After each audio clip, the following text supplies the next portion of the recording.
Apoteosis, Ascension Tubuh Chapter 1958, Dipindek. Luo Zeng menempel pada pedang besar dan menempelkan dirinya ke kepala ular. Jalan itu terus-menerus menabrak, dan dia terus-menerus membanting balok di puncak kuil, kadang-kadang bergesekan dengan langit-langit. Namun, dengan kekuatan fisiknya, dampak ini tidak akan membahayakannya, melainkan itu adalah puncak kuil Skywell, dan ia terkena lubang. Hei! Seperti halnya Luo Zeng, hal yang sama berlaku untuk darah gembala yang melekat kuat di sisi lain. Posisi tetapnya lebih tinggi daripada Luo Zeng, dan Raja Ular Tianyan terus-menerus mundur. Kepalanya juga patah sepanjang jalan dan dia tidak tahu berapa banyak balok. Meskipun darah gembala adalah dewa yang hebat dan sejati, kekuatan tubuh jauh lebih kuat daripada dewa biasa. Lagi pula, itu tidak sekuat tubuh Luo Zeng, dan permukaan tubuh Luo Zeng memiliki lapisan perlindungan pakaian konsentris. Dia juga pusing. Abu layang-layang kerikil itu membuatnya tampak abu-abu dan tampak seperti serigala. Luo Zeng, yang tergantung di sisi kepala ular, melirik samar-samar, menunjukkan sedikit senyum tipis. Setelah melihatnya, dia marah, tertawa. Luo Zeng mengangkat bahu dan wajahnya lebih intens. Dia baru saja akan berteriak, melengking, dan kepalanya menghancurkan balok lagi. Sebaliknya, jauh lebih baik untuk berpegang pada kebencian yang lebih rendah. Pedang cambuknya dipakukan pada satu sisi ular, dan kakinya berdiri di gagang. Meskipun kepala ular terus bergetar, dia sama stabilnya dengan Taisan.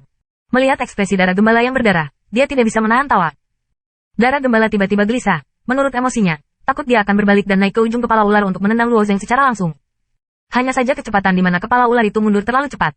Jika Anda secara tidak sengaja menyingkirkannya, sulit untuk mengikutinya. Hei! King of the Skywell masih mundur ke kedalaman kuil surga. Bagian belakang Dewa Sempurna yang agung juga mengikuti jalan yang bergegas, dan yang terakhir adalah penggembalaan, dan kecepatannya tidak kecil dibandingkan dengan kesempurnaan besar lainnya. Ini waktu yang harum. Saya tidak tahu berapa lama gulungan Tian Sui Snake mundur jauh ke dalam bumi, dan sekitarnya benar-benar terbenam dalam kegelapan. Luo Zeng menempel di gagang pedang dakian, dan dia menatap mata di sekitarnya dan menemukan bahwa itu masih bagian dalam kuil Skywell. Dia tidak berharap bahwa kuil surga begitu besar sehingga dia mundur sesuai dengan Raja Langit-Langit. Dari segi jarak, bagian candi yang tersembunyi di bawah gurun takut akan kedalaman beberapa ratus ribu kaki.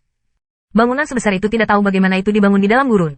Setelah Momo melewati waktu yang harum, Luo Zeng merasakan secercah cahaya datang dari depan. Dengan cahaya itu, Luo Zeng melihat bahwa kuil telah mencapai ujung, dan di pintu keluar di bagian bawah kuil, ada yang besar. Pilar melingkar memanjang. Di sekeliling pilar bundar, ada dunia lain. Lampu warna yang berbeda seperti mie, dikelilingi oleh sisi atas, bawah, kiri, dan kanan, yang seperti jaring laba-laba. Ini adalah lintasan cahaya pada waktu itu. Luo Zeng sedikit terkejut. Darah gembala dan Fang benci melihat adegan ini. Wajahnya juga memancarkan jejak warna. Rupanya juga terkejut dengan adegan ini. Mereka memasuki dunia batu giok ini dari saluran waktu dan tampaknya mengenali cahaya.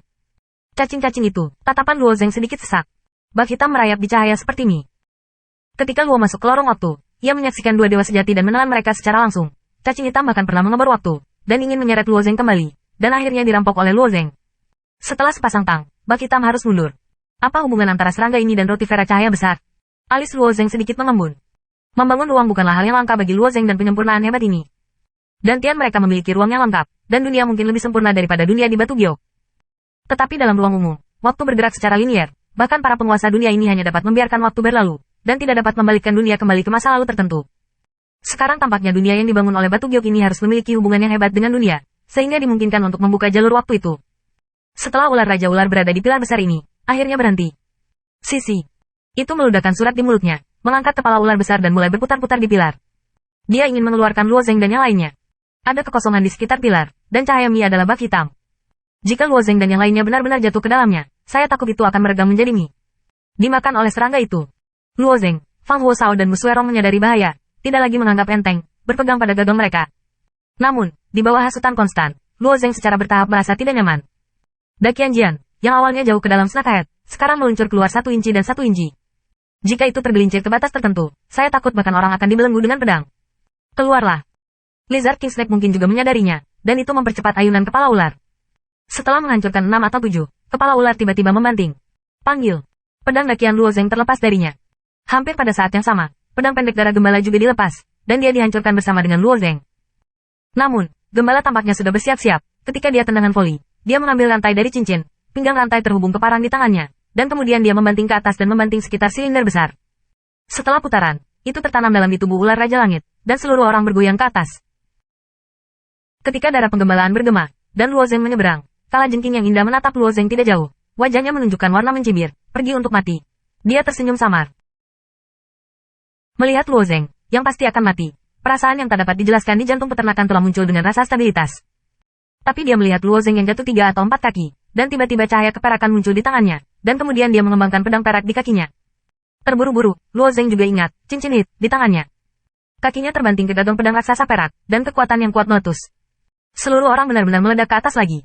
Setelah melompat, ia melompat lagi ke Raja Skywell. Di belakang ular.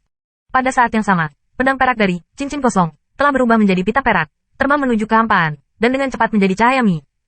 Saat ketika pedang raksasa perak bersinar ke dalam cahaya, itu berubah menjadi cahaya perak, yang mengalir dengan cepat di sepanjang sinar itu.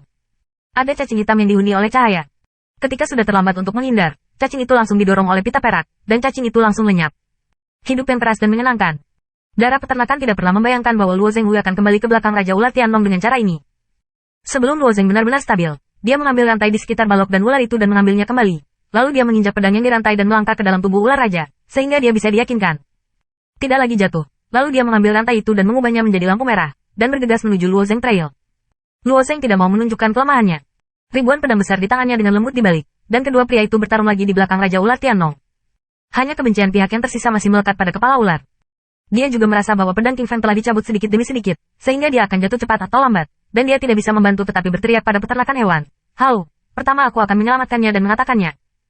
Aku akan membantumu dengan kehidupan anak itu.